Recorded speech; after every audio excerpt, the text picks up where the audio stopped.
All right, so the first named reaction of a sigma-tropic rearrangement is still 3 and 3 sigma-tropic rearrangement, but we have a special name for it. We call Cope rearrangement.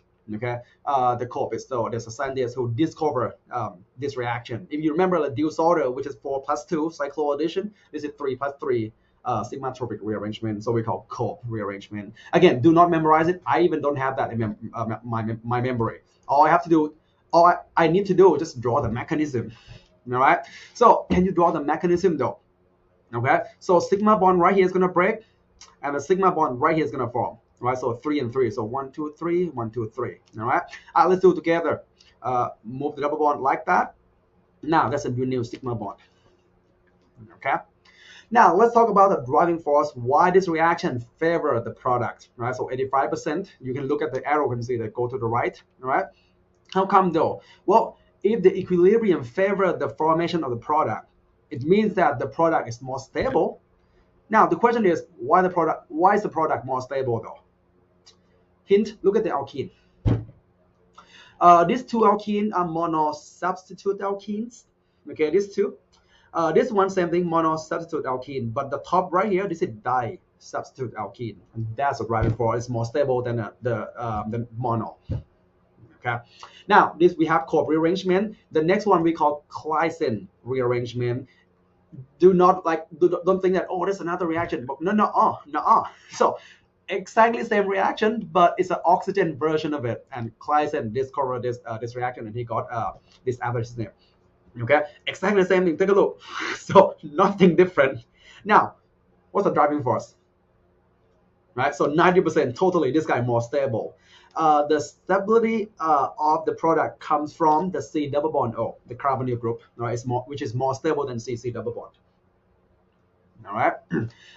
Claisen rearrangement, basically it's an oxygen version of Cope. Okay, so nothing different there. And this, let's take a look down here. Claisen rearrangement is commonly observed for an allyl vinyl ether. So this is an allyl group. This is a vinyl group. Okay, so we call allyl vinyl ether, but also can observe in allyl aryl ether as well, because the aryl group right here look like a vinyl. That's a vinyl, kind of like vinyl group. Yeah. So can Claisen rearrangement also observe in this system as well. All right, we're gonna do the Claisen rearrangement right here. I'm gonna rotate the CC bond right here, flipped this double bond down, look like that. All right. So now we can do a 3-3 sigma-tropic rearrangement. So draw in circle, the arrow in circle, you get that. That's the driving force. Okay. Now, this Claisen rearrangement is example of example of result that loss of aromaticity. So we have aromatic ring right here. This is the benzene ring. We lose the aromaticity along like in this reaction. All right. We'll learn in chapter 17 that aromaticity of an arene is highly stable and act as a driving force later. Let's take a look here. We're not done yet. Right here, for after you have gotten ketone, this guy will tautomerize to the benzene.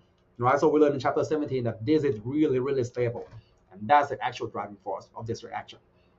Okay. So can you draw the mechanism from here to here though? Tautomerization. Try. Right. So all you have to do, you depronate that carbon. Yeah, remove proton, do an elimination. Put double bond right here, and then push the bond up to oxygen. And you get the phenol group there. All right, we have a Cope rearrangement and Claisen rearrangement. The next video, we're gonna look at this reaction in action.